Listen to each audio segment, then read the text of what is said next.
নমস্কার, আমি বানিদি আবার আপনাদের সামনে উপস্থিত।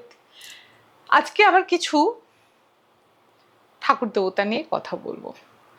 দেখুন, আমি তো অঘরী, অঘরতন্ত্র নিয়ে আপনাদের সঙ্গে কথা বলি। আশা করি আপনাদের ভালো লাগবে। কিন্তু অঘরী বললেই শুধু হবে না, অঘরী প্রমাণ করতে হবে। আজকের দিনে অঘরী নামটার খুব বদনাম হয়ে গেছে। সেই জায়গাটা থেকে অঘর মানে কি? অঘর মানে হচ্ছে সব কিছুর ঊর্ধ্বে যে উঠে গেছে, চাওয়া পাওয়া আকাঙ্ক্ষা সব কিছুর ঊর্ধ্বে নিজেকে যদি তুলতে পারো তাহলে সেই হচ্ছে অঘর। এবং আমি মহিলা বলে আমি অঘরী। আমি 10টা মালা পরে বসলাম, বা আমি লোককে যা খুশি বলে দিলাম, বা 4টে মুন্ড মালা নিয়ে বসে গেলাম, সেটা কিন্তু অঘরী নয়। সেখানে অঘরতন্ত্রে কিন্তু বলা হয়নি সেটা। অ্যাকচুয়ালি আমরা বইপত্র পড়ি না, পড়াশোনা শিখি না, পড়াশোনা করি না, বা জানতে চাই না, বা তার ভেতরে ঢুকতে চাই না যে তার মাধ্যমে আমরা কি জানতে পারি। এই সাবজেক্টটা এত সুন্দর, এর যে মাহাত্ম্য সেটাই আমরা কিন্তু সাতটাই পাইনি। হ্যাঁ, ঈশ্বরের কৃপায় আমি গুরু পেয়েছিলাম ভালো, যার জন্য তার থেকে 7টা কিছু পেয়েছি। সেই 7টা আপনাদের সঙ্গে শেয়ার করছি। অঘরকে শিব, তাকে ধরেই আমরা কিন্তু সমস্ত কিছু, কারণ একমাত্র হচ্ছেন তিনি অনাদিদেব শিব। তার মধ্যে তাকে যদি অর্চনা করা যায় তাহলে কিন্তু সব গ্রহগুলোকে আমরা শান্ত করতে পারি, আর কিছু লাগে না। এবং তার বন্দনা যদি করতে পারি, তাকে বিভিন্ন রকম ভাবে কোন গ্রহটা দোষস্থ সেই গ্রহের জন্য তাকে ডাকতে পারি, তাহলে কিন্তু আমাদের সমস্ত দোষ কেটে যায় এবং আমাদের বাধা বিপত্তি সমস্ত কিছু আমরা কিন্তু কাটিয়ে ফেলতে পারি। আজকে শিবকে করে আমরা রাহু কেতু মঙ্গল শনি এদের 4জনকে কিন্তু কাটিয়ে দিতে পারি, যেটাকে সবাই ভয় পায়। দেখবেন বিভিন্ন রকম আলোচনাগুলো যখন আমরা দেখি টিভি পর্দায় বা ইউটিউবে দেখি, আমরা মাতামাতি করি যে রাহু বাবা তাহলে তার মানে বিশাল ক্ষতি করে দেবে আমাকে। না, রাহু ছপ্পর ফারকে দেয়। আজকে রাহুর জন্য আমি কিন্তু, রাহু আমার এমন জায়গায় বসে আছে আজকে যে আপনাদের কাছে এই জায়গাটা পৌঁছতে পেরেছি, রাহুই আমাকে পৌঁছে দিয়েছে। কাজে রাহুটা কোথায় বসে আছে, কত নম্বর ঘরে বসে আছে, কেতু কত নম্বর ঘরে বসে আছে, সেগুলো আগে জানুন। কিন্তু সে সবটাই কিন্তু এই শিব সাধনার মাধ্যমে, শিবকে সাধনা করলে সমস্ত কিছু পাওয়া যায়। আজকে ছোট ছোট টিপস আপনাদেরকে কিছু বলবো, যেগুলো যদি একটু ফলো করেন তাহলে কিন্তু আপনাদের কিন্তু এত গ্রহ রত্ন হাতে পড়ে থাকতে হবে না, এত বাবাজিদের কাছে দৌড়তে হবে না, বা এই বুঝি আমাকে কেউ ব্ল্যাক ম্যাজিক করে ফেলেছে, এই বুঝি আমাকে কেউ কিছু খারাপ করে ফেলেছে, কেউ আমাকে বান মেরে ফেলেছে, কিচ্ছু করতে পারবে না। আজকে আমি যেগুলো বলবো সেইগুলো যদি আপনারা একটু মেনটেন করেন, আপনারা দেখবেন যে ভালো থাকবেন। রাহু রাহু বলছি, রাহুর ছবিটা দেখেছেন? রাহুর মাথায় কি পঞ্চনাগ, তার নাক কোথায় থাকে? শিবকে জড়িয়ে থাকে নাগ, শিবের এই নাক ছাড়া শিব নেই। কাজে প্রত্যেকটা জিনিস, এই যে গ্রহগুলো আমি বললাম রাহু কেতু মঙ্গল শনি, প্রত্যেককে আমরা কিন্তু, শনিকে শিবেরই একজন পুত্র, মঙ্গলের ক্ষেত্রেও তাই, সবই শিবের অংশ। কাজে সেখান থেকে আমরা কিভাবে নিজেদেরকে বাঁচাবো, শিবের মাধ্যমে, একমাত্র শিব যে কিনা আমাদেরকে বাঁচাতে পারে বিভিন্ন প্রবলেম থেকে। এই জন্য বললাম মঙ্গলের প্রতিকারের জন্য আমরা কি বললাম, যে মঙ্গল গ্রহ যদি খারাপ হয় তাহলে যদি কারো প্রথমে বলি মঙ্গল গ্রহ যদি ডিস্টার্ব থাকে, বা মঙ্গল গ্রহের সঙ্গে অন্য কেউ থাকে, বা মঙ্গল স্ট্রং থাকে, তাহলে একমাত্র শিবই বাঁচাতে পারে। চিল ঠান্ডা জল, প্রথমেই বললাম যে ঠান্ডা জল ঢালুন, তাহলে মঙ্গল শান্ত হয়ে যাবে। এবং মাঙ্গলিক থাকলে চামেলির তেল এবং লাল চন্দন আপনারা মাথায় অর্পণ করুন, তাতে ভালো থাকবে। এগুলো করতে পারি আমরা, ছোট ছোট টিপস, সবটাই শিবকে কেন্দ্র করে। আবার কারোর চাকরি হচ্ছে না, চাকরির জায়গায় প্রমোশন পাচ্ছেন না, সেক্ষেত্রে কাকে ধরতে হবে? না বুধকে ধরতে হবে। এবং বুধকে করার জন্য আমরা কি অর্পণ করব? না বেলপাতা। আমরা গঙ্গা জল এবং বেলপাতা যদি অর্পণ করি তাহলে কিন্তু আমরা সেই জায়গাটা, কাজের জায়গাটাকে আমরা খুব সুন্দরভাবে কিন্তু ঠিক করতে পারি। এরকমভাবে আমরা প্রত্যেকটা গ্রহের ক্ষেত্রে কি করব সেটা নিয়ে আমরা একটু কথা বলবো। সেটা হচ্ছে যে আমি এর আগে বহুবার বলেছি, মন্ত্রও বলে দিয়েছি। আমরা যখন সোমবার দিন বাড়িতে শিবলিঙ্গ যদি থাকে, সোম হচ্ছে কিসের? না চন্দ্রের।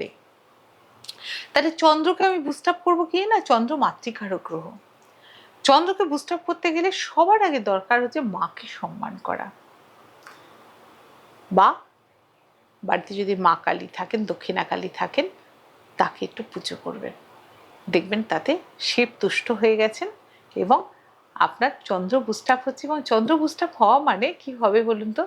আপনার কাজের জায়গায় প্রমোশনটা খুব তাড়াতাড়ি হবে এবং আপনি দেখবেন যে সবাই, আপনি কাজের জায়গাটা মধ্যমণি হয়ে থাকতে পারছেন এবং আপনার ভিতরে দয়া, মায়া, স্নেহ, মমতা সব কিছু আসবে এবং সবার প্রিয় আপনি হতে পারবেন। সেই জায়গায় আমরা কি করব? না সোমবার দিন আমরা শিবের মাথায়, আবারও বলছি, একটু গঙ্গা জল, দুধ অতি অবশ্যই, সোমবার দিন অতি অবশ্যই দুধ দেবেন। দুধ একটু গঙ্গা জল মিশিয়ে বেলপাতা দিয়ে অর্পণ করুন, চন্দ্রকে বুস্ট আপ করুন, ভালো থাকবে। আর মঙ্গলবারটা বলে দিলাম। আর বুধবার দিনও তাই, বেলপাতা। বৃহস্পতিবার দিন যেটা করবেন সেটা হচ্ছে অশ্বগন্ধা কিনতে পাওয়া যায়, বা আপনি দেখবেন যে বাজারে অশ্বগন্ধাটাই বেস্ট হয়। অশ্বগন্ধাটা আপনি, বা হলুদ চন্দন অনেক সময় পাওয়া যায়, কিন্তু হলুদ চন্দন অত ভালো হয় না, অশ্বগন্ধাটা কিনে নিয়ে আসবেন। অশ্বগন্ধা গুলে শিবের মাথায় প্রলেপ দিন এবং বেলপাতা গঙ্গা জল দিয়ে পুজো করুন। আপনার বৃহস্পতিকে বুস্ট আপ করবেই করবে। এবং বৃহস্পতি বুস্ট আপ হলে কি হবে? আপনার টাকা পয়সা, লক্ষ্মী লাভ সব কিছু হবে এবং আপনার ব্যবসার জায়গায় দেখবেন ফুলে ফেপে লাল হচ্ছেন এবং যে কাজগুলো আটকে ছিল সেই কাজগুলোকে কিন্তু বৃহস্পতি সুন্দরভাবে এগিয়ে নিয়ে যাবে। করে দেখুন, রেজাল্ট পাবেন। এবার শুক্রবারে কি করবেন? শুক্রবার হচ্ছে, আবারও বলছি, সাদা দুধ নেবেন, দুধের সঙ্গে একটু মধু দেবেন, মধু দিয়ে আপনি একটু বেলপাতা গঙ্গা জল দিয়ে পুজো করুন। শুক্রকে বুস্ট আপ। এবং শুক্রকে বুস্ট আপ করলে কি হবে? আপনার সৌন্দর্য বৃদ্ধি বা আপনার প্রতি সবার অ্যাট্রাকশন। আপনি কাজের জায়গায় কাজ করছেন, কিন্তু কি বলুন তো, আপনার শুক্র যদি ডিস্টার্ব থাকে, আপনার কাজের মূল্যায়ন কেউ করবে না। আপনি অনেক ভালো কাজ করতে পারেন, কিন্তু কাজের মূল্যায়ন কেউ করছে না, বা আপনার পাশ দিয়ে কেউ অল্প কাজ করে সুনাম অর্জন করে নিচ্ছে। কাজে শুক্রকে করতে হবে। এবং পারলে কাউকে সেদিন বাড়ির কোনো কাজের লোককে, বা বাড়ির যদি কেউ অতিথি আসে, কাউকে সাদা মিষ্টি একটু দান করবেন। দেখবেন এটাতে আপনার ভালো থাকবে। নিজে খাবেন না বেশি মিষ্টি, অন্যকে একটু সাদা মিষ্টি দান করবেন, খাওয়াবেন, ভালো থাকবেন। আর লস্যি, এই সময় গরমের সময় আপনি লস্যি করে খাওয়ান, তাতেও শুক্র বুস্ট আপ হবে। এবার শনির ক্ষেত্রে আবার যাব, পঞ্চামৃত তৈরি করতে। আপনারা নিশ্চয়ই জানেন দুধ, ঘি, মধু সব কিছু দিয়ে যে আমরা পঞ্চামৃত তৈরি করি। পঞ্চামৃত তৈরি করবেন, করে সেটা শিবের মাথায় ঢালবেন। তাতে দেখবেন আপনার শনি বুস্ট আপ হয়েছে। এবং শনিদেব, তার সঙ্গে সঙ্গে যেটা করবেন, বাড়িতে একটু যদি পারেন, কোথাও যাওয়ার দরকার নেই, বাড়িতে সর্ষে তেলের প্রদীপ জ্বালবেন। শনিবার বিশেষত সর্ষে তেলের প্রদীপ শিবের সামনে জ্বালবেন। এবার নেভাবেন না, যতক্ষণ জ্বলতে থাকে, একটা যে সলতে দেবেন সেই সলতেটা পুরোটা জ্বলতে দেবেন। আর এবার মনে মনে মনোবাসনা করবেন যে, হে শনিদেব, যদি কোনো ভুল ভ্রান্তি আমার হয়ে থাকে, বা আমার ছেলে সন্তানের ওপরে যদি কোনো দোষ পড়ে থাকে, তুমি মাফ করো। করলে শিবই করবেন মাফ, শিবই করাবেন। এবং তার সঙ্গে রাহু কেতু, সেক্ষেত্রেও বলা হচ্ছে যে পঞ্চামৃত, দুজনের ক্ষেত্রেই পঞ্চামৃত তৈরি করতে হবে। পঞ্চামৃত করে আপনারা শিবের মাথায় ঢালুন।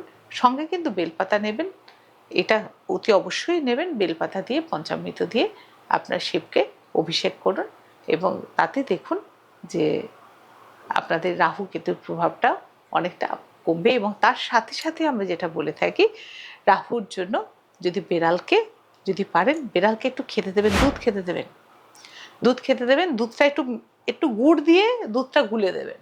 গুড়টা হচ্ছে রাহুর জন্য খুব ভালো। এখন দেবেন গুড়ের পাউডার পাওয়া যায়, বা পারলে গরুকে একটু গুড় খাইয়ে আসবেন, ওটাতে রাহুর প্রভাবটা কেটে যাবে। আর কেতু, বলবেন শহরে গরু কোথায় পাবো, কিন্তু খাটাল আছে, গরু পাবেন, একটু খুঁজে নিলেই পাবেন, গিয়ে একটু ভেলি গুড় খাইয়ে আসবেন, দেখবেন খুব ভালো হবে। শিবের তো বাহন নন্দী, নন্দীকে একটু খাওয়াতে পারলে খুব খুশি হবে সে। আর কেতুর জন্য আপনারা কুকুরকে একটু রুটি তৈরি করে, প্রথম রুটিটা রাখবেন ওর জন্য, স্ট্রিট ডগের জন্য। বাড়িতে যদি ডগ থাকে তাহলে তাকেও দিতে পারেন, বা স্ট্রিট ডগকে ওই রুটিটা আপনি একটু খাইয়ে আসবেন। দেখুন আপনার কেতুর প্রভাবটা কেটে যাবে। এবং কেতুর যে কালো কুকুর আমরা যেটা বলি কাল ভৈরবের, তাহলে শিবের সঙ্গে সবাই লিঙ্ক রয়েছে। কাজে মেন হচ্ছে শিব, শিবকে ধরে থাকুন। তাছাড়া তো আমাদের সাবর মন্ত্র রয়েছে, প্রচুর সাবর মন্ত্র রয়েছে। যদি কারো প্রয়োজন হয় আমার সঙ্গে নিশ্চয়ই যোগাযোগ করবেন। তাছাড়া আরেকটা জিনিস বলবো, সকালবেলায় আপনারা আরেকটা জিনিস কাজ করতে পারেন। বিছানায় বসে যদি কারোর মনে হয় চন্দ্র ডিস্টার্ব আছে, এরকমভাবে প্রত্যেকটাই আমার কাছ থেকে পরে জেনে নিতে পারেন। হরিওম সু সৌময় নম, হরিওম সু সৌময় নম, যদি কারোর চন্দ্র ডিস্টার্ব থাকেন। আবার মঙ্গলের ক্ষেত্রে আছে, বুধের ক্ষেত্রে আছে, এত বলা তো এখন নেই, এইটুকুনি সময়ের মধ্যে সম্ভব নয়, কিন্তু প্রত্যেকের জন্য মন্ত্র আছে, সেগুলো আপনারা আমার কাছ থেকে জেনে নেবেন। মন্ত্রের মাধ্যমে কিন্তু অনেক চিত্তশুদ্ধি হয়, অনেক কিছু আমরা নিবারণ করতে পারি। কাজে আজকে এখানেই শেষ করছি। আরও জানতে গেলে তন্ত্রের মাধ্যমে কি করে প্রতিকার করা যায় আমার কাছ থেকে জানবেন, নিশ্চয়ই আমি হেল্প করবো। আমার ফোন নাম্বার রয়েছে, যোগাযোগ করবেন। নমস্কার।